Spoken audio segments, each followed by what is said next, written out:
Hi guys, I'm Rashi from Doggy Dabbas and Meow Chow and welcome back to our channel. Today, let's talk cats. Today we have with us Aaron De Silva, who's a behaviorist for dogs and cats based in Delhi. Aaron was born and brought up in Kuwait, which allowed him to closely observe cats and dogs. When he moved to India, he started the Spay and Neuter program for cats. This piqued his interest in cat behavior and cats. Welcome to our channel, Aaron. Thank you for being here. Thank you, Rashi. It's great to be here. So, Aaron, what is the first thing that people need to think of when they decide that they want to get a cat home? Like any other animal, which is like a dog, the amount of dedication and time required in looking after a dog, the same amount of time is required in looking after a cat. But unlike dogs can live up to probably 15 years or 9 to 10 years is their life expectancy. Cats can go up to 18 to 21 years. So the responsibility just doesn't come just looking after them. There's much to look into their well-being as well. Which homes are really suitable for cats? Like, is it a home with kids, without kids, single parents, bachelors?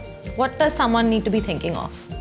There is no specification as to if there's a family with kids. Any family can have a cat at home, but at the same time, remember that as cats need their own space, like dogs, cats also have that much energy in them. So a family with young kids would not be so suitable as to with kids of the age between 10 to 20.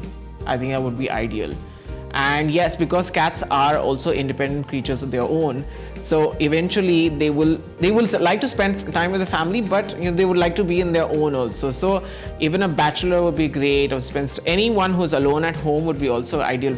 Would be an ideal home for a cat to be in. So what you're saying is that any home can be an ideal fit for a cat, as long as you know what to take care of. Absolutely. It's also because the cats once after 6 months of age, they are totally mature. They can do things on their own. It's just the initial stage that they need a lot of caring about, and I think they can be a great fit at any homes. Yeah. Like we've just discussed that any home is a good fit, but in dogs we have different breeds of dogs. Like beagles would be considered working dogs, Shih Tzus need a little less exercise. So why don't you tell us a little bit more about the different breeds of cats that we have, and are their requirements so vastly different in breeds? As you mentioned of a beagle, like dogs, there are other animals like huskies, and because of their coat, their requirements are different. So similarly, in cats, you have short hairs and long hairs. It's better to say it that way, because before getting into details, one must understand what are the responsibilities that come across with a short hair and a long hair. So long-haired cats like Persians and the Himalayan cats of India itself require more work than the short-haired ones. And even in terms of exercise, all cats have the same amount of curiosity when they're growing. So the exercise in itself, they know how to break it. But some cats definitely, like the Indie cats, need more work because they're very resilient because of the way they are brought up. And they need more work because they are very curious. They are very inquisitive to check what's new, what's happening. Like the other cats, with the work that they have of looking after their grooming, the other cats are also inquisitive, but are more of a relaxed household. But their demands of like the heat, they can't take the heat so much because they're long haired and they can't take the heat a lot. While in the other side, the short haired cats can manage and they get very well fit into a household with no problems with the heat. So when it comes to handling cats generally, be it long hair or short hair, they're great as human company. But as dogs, some of the dogs need like beagles, as you mentioned, beagles, or let's say Labrador retrievers. They need a lot of exercise of going out. But here in cats, they can not that much exercise is required, as regardless of the breed. Not that much exercise is required. Yeah. So basically, are you suggesting, so if I'm a first-time cat parent, what is the kind of breed do you think I should go for? So as a first-time cat parent, I would suggest not to look into exotic breeds, because exotic breeds demand a lot of attention, a lot of care, and as cats are very small in size, if anything happens to them in the process of health, they can deteriorate very quickly, unlike dogs. But as a first timer, I would always suggest that something that is locally available, and let's say are any short hair cats, because they're so adaptable. I would suggest them to be as a first time, it was a first time cat owner, to have a indie cat at home rather than a exotic breed. And what about the myth of the famous black cat? There's no such myth. There's nothing about black cats. Black cats, like other cats, are just the same, but black cats are the most well-mannered cats. Any household that has a black cat is going to talk about how calm their cats are. They're the best cats. There should not be any distinguishing between the colors. I just tell you about the colors also very nicely. There's something called as the calico, which is the 3 color, which is brown, black and white. And then there's the tortoiseshell, which is just like the black and brown. In fact, now they have a myth around the tortoiseshells because they look ugly. They said that's the color. But tortoiseshells, like black cats, are just the same in behavior. They're very smart. They're great companies around other animals also. It's very, over the years of experience, I've noticed that these cats are pretty well with our other animals also in the house. So let's talk about what kind of preparation a pet parent or a new cat parent would need to do before bringing their cat home. So we all know, like for dogs, we need XYZ things, puppy pads and beds and this. Yeah. Take us through what I'd require if I want to get a kitten home. If you're getting a kitten home, ideally from a foster home, is that you talk to the foster and get something that the kitten is already habitual to it. So the cats are habitual to their own spaces. So you need to make sure that when you're getting something from a foster home or a rescue center, you bring in some of those smells into the current house. Yeah. And then you can add like a fresh litter box with a litter scooper, and choose the right sand, preferably whatever the cat or the kitten is using at the moment. Stick to the same sand. Another important thing is the smells of the house. Because it's a new house, the smells change. So we always say that use litter sand from the previous house to be mixed into the current litter box. And that is very helpful for the cat to recognize its toilet zone. Yeah. And apart from that, scratch post, lots of toys. Toys are something that drives the kitten energy. When kittens are so young, they have so much energy. They're just so swift. You need to have curious. Yeah, and so curious. You need to make sure that the right amount of toys are there. Kittens also, you want to use their nails to just file them. Dogs don't have to use their nails to file them, but kittens love to file their nails. It's like as if they're on a beauty pageant contest. So they like to file their nails. So you can make sure that if you have sofas in the house and you don't want your cats to be using your claws on the sofas, so you could use scratch post and stick it to the sofa so that they can direct their energy on the scratch post. So a scratch post is very important, just about. And proper feeding bowls and food in place, airtight boxes. Apart from that, string toys. As I said, the toys have to not just be lying around the floor. They should be proper string toys. So with their curiosity, they should be able to flex their physical activity as well. The attributes that that work towards their so high energy is also needed to be worked out. So let's say if they have to jump around, so you need a string toy that can swing around the house, and you don't have to just do anything. You just make sure that the cats are playing around.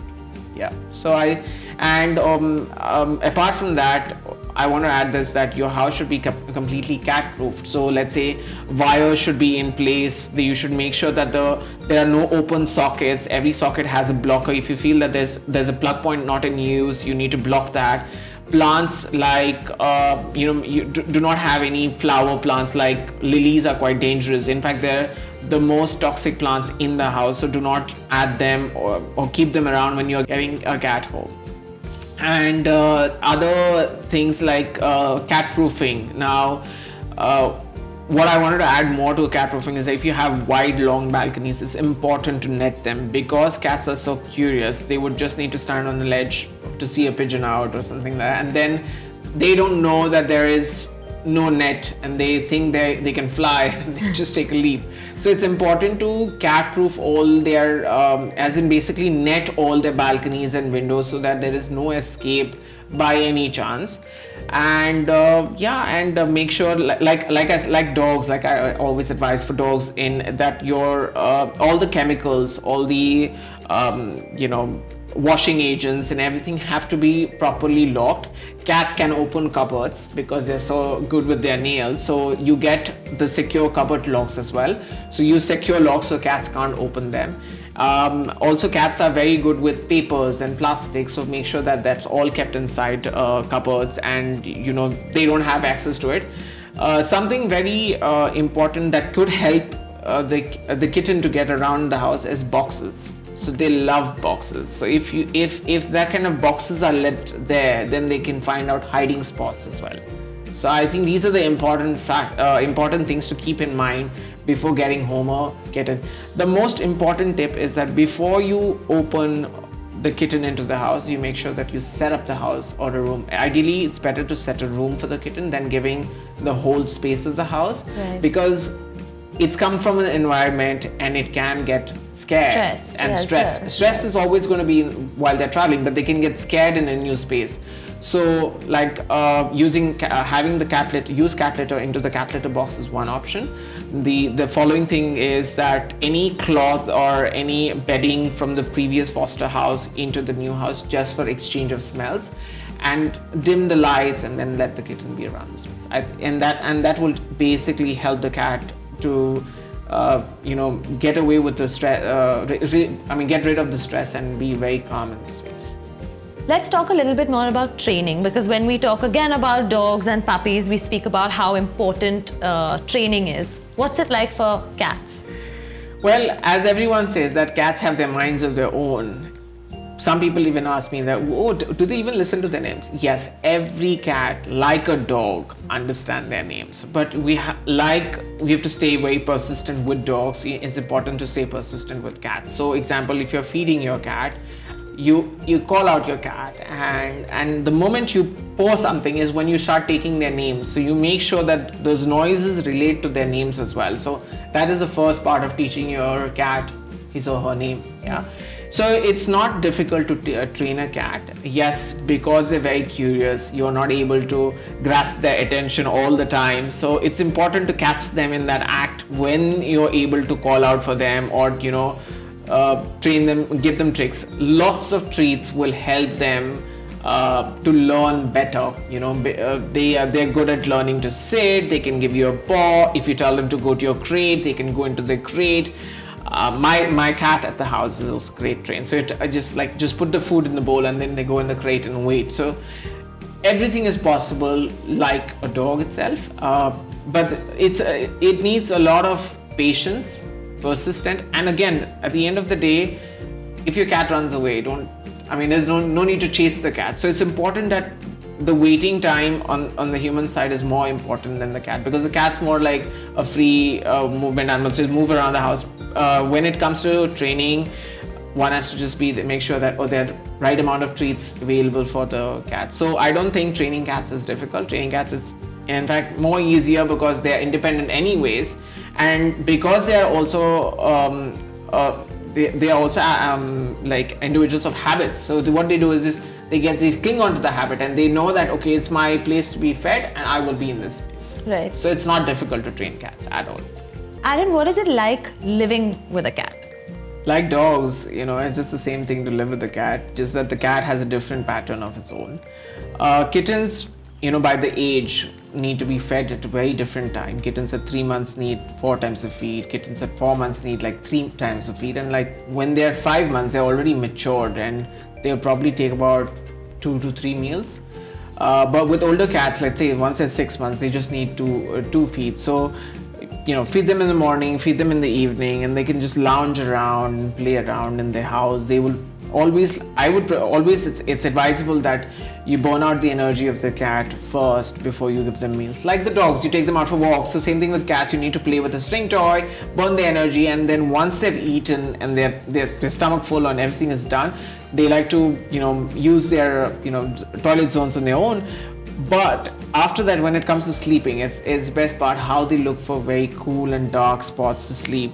They sometimes you find them lounging on just like like dogs, they sleep on the floor, but cats don't sleep usually on the floor until and unless they're feeling hot and they need to really like cool down their stomach. They'll just they'll spread out their all four paws outside and they'll lie down with their stomach there just to sleep. But mostly you'll find cats during the day. Let's talk about during the day and the night. So that the cats during the day, you can see them lounging on shelves and cupboards because they feel that it's more safer to be on the shelves and they can watch everything from there.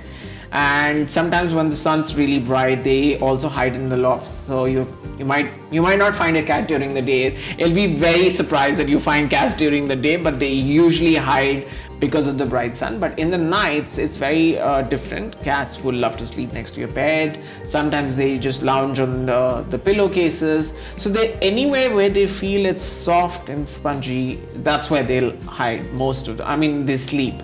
So when it comes to feeding, only is that when you have to feed them twice, and then the rest of the time they're on their own and they do everything as per their mood, you can say, because they don't have anything specific in mind and they want to just lounge around. Through the day they will just prefer to lounge around. Only at the time of feed and exercise they'll be in front of you. We spoke earlier about how you run the spay and neuter program in Delhi. So what about adoption of cats and kittens? How can somebody go about adopting a cat, and how do they find the right fit for their family? So, the spay neuter program was started because there were just way too many cats outside and less families, and I think most of it is because people get attracted to dogs and not that much of cats, and I think that is because of lack of awareness, education. So we also have started educating pet parents on how important it is to have a cat at home, what a great company is it with your dog and your kids. And if like dogs, they need a lot of time, and I feel that cats don't need that much time. And how good of that parent would be if that parent would adopt a cat, because dogs need to take out for walks and sometimes, so cats can just like lounge in the house. So with the spay neuter program, I also run an adoption program, and if anyone's looking to adopt, please reach out to me on my Instagram handle. Like in different cities, there are other NGOs that work towards the same cause. My only a great tip for you is that if you're looking to bring home a cat or a kitten, is first to foster them and understand what are the needs, what are the requirements, what are the core responsibilities with looking after a cat. With that said, your house should be completely cat proofed when you're bringing home the cat, and they should make sure that, as I mentioned earlier, like all the windows should be netted and everything, because at that time, even while fostering, there's a great chance of something happening. So that itself gives you a way forward as to saying, are you ready for this kind of adoption? Are you ready for a cat? And ideally a kitten should be fostered for 2 weeks and a cat should be fostered for about 3 weeks, because cats take a little longer to adjust in the new space, but kittens are happy-go-lucky, so they kind of walk away and they get adjusted anywhere. So I think fostering is a great option at first, if I would say that the parent is looking to adopt. Thank you, Aaron, for being here and sharing your wonderful advice and tips with our viewers. Thank you, Rashi. It was great being here. That's all for today, guys. I hope you enjoyed watching this. We have included Aaron's Instagram details down below if you wish to adopt from Delhi NCR. And we've also included some NGOs in different cities that can help you adopt cats. Do like, share, and subscribe. See you next time.